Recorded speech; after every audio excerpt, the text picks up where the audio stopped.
Today we're taking a look at a PHOIBOS. It's been a little while since I featured a PHOIBOS here on my channel. We're taking a look at the LEVIATHAN. This could be one of my favorite dive watches that PHOIBOS make. It's pretty straightforward, but it has its own design. This is not really an homage to any one watch. It gets a really nice dial. It's nothing that's going to blow you away, but it's a straightforward, everyday dive watch, and I love that type of watch. I have a lot of those watches in my collection. So let's flip the camera and take a look at what I think is a very solid offering for a very good price from PHOIBOS. For me, the LEVIATHAN is probably PHOIBOS's best dive watch. And the reason why I say that is because it's their most straightforward dive watch that they offer. It's not a groundbreaking design, but it's an original design by PHOIBOS, number one, so it's not really an homage to anything. And it has a little bit of an angular case that might recall some Seiko models, but other than that, it's pretty much their own design. It is a tool watch. There's no polish on the case, the bezel, anywhere on the bracelet. It's not a flashy watch. You get a matte finished ceramic bezel, which I like. That's filled with lume, so all the white markings are filled with lume. There's like 15 layers of BGW9 on this watch, which is incredible, and I'll do a lume shot at the end so you can see what I'm talking about. It gets a very straightforward, very legible dial. This is the orange dial. It's metallic. It looks fantastic in different light. It also has a little bit of a texture to it. It's sort of a sand texture. When you get up close, it does look interesting. And most importantly, it's very legible. I get back to that because it is extremely legible. You have a minute track. That's in black against that orange background. Very easy to read. Applied indices, pretty large, very easy to see. Large hands, those are sword hands for the hour and minutes.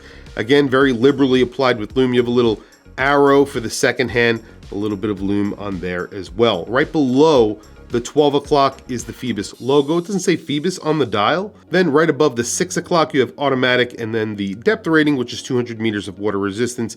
The automatic is in orange, so you can't really even see that. So it's not really in your face. I like that. And then of course you have the date. I could do without the date. I always say that, but it doesn't look bad here. And again, this is a very practical dive watch. That's how I kind of look at this. You also get a 7.7 millimeter crown, which again is signed with their octopus logo, very deeply etched with that logo. And then I've measured 12.5 millimeters, even though on their website it says that it's 13 millimeters thick. I keep on measuring it thinner than it is on their website. I have no idea why. It gets a flat sapphire crystal, so it's not the sapphire crystal. That does get AR coating on the underside. With a flat sapphire crystal on a dive watch, you don't get much glare to begin with, but the fact that they add AR coating, which is clear on here as well, so obviously, again, a very legible watch. This gets a, I don't want to call it an oyster style bracelet, but it has a like an angular oyster style bracelet on here. It's really not oyster style at all. And then screwed links, typical PHOIBOS buckle. This is probably the only point on this watch that I could point out that needs improvement. This doesn't have on the fly micro adjust. It has manual micro adjust. So with a spring bar, it's 4 positions.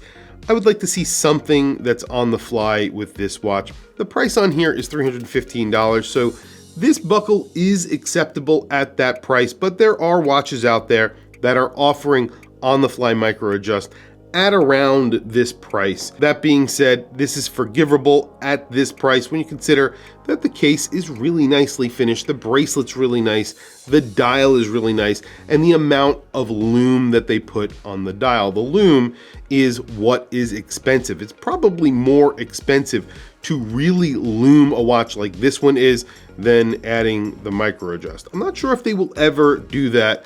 I really hope they do. When they add micro adjust to these watches, they're going to be pretty unstoppable because I think that's going to be a game changer for PHOIBOS. So hopefully in the future they do that. Before we do a wrist check, let's check out the bezel action on the LEVIATHAN.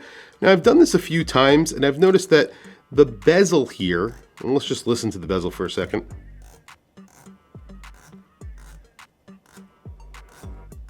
It sounds really good. It feels really good. The only thing about the bezel that I would complain about is that there are sections that are notched. As you can see, there's big sections of notching, and then there's sections that are just flat. And that makes it a little bit hard for me to grip because I have dry hands. Now, that's only a problem that I have.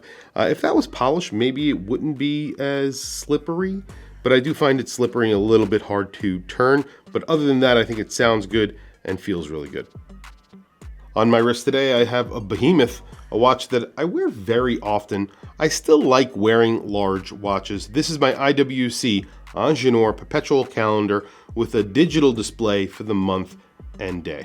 And obviously this looks a lot smaller compared to the watch that I was wearing right before this. This is the PHOIBOS Leviathan on my 7.5-inch wrist. You can see it wears very comfortably and actually wears pretty thin to the wrist.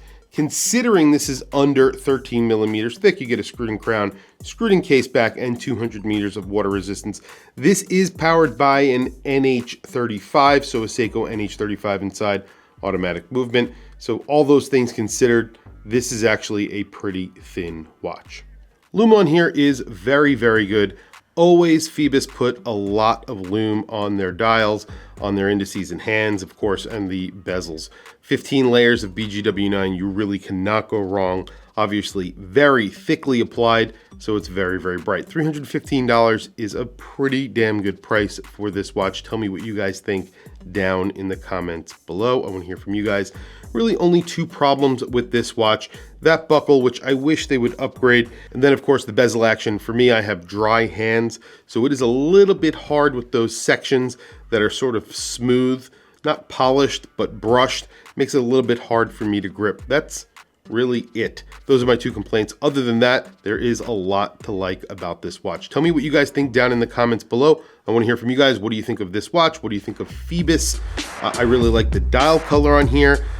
Tell me what you guys think down in the comments below. Please also don't forget to like, subscribe, hit that bell icon. It's super helpful for the channel and I very much appreciate it. Anyway guys, thank you for logging on. I'll catch you guys in the next video.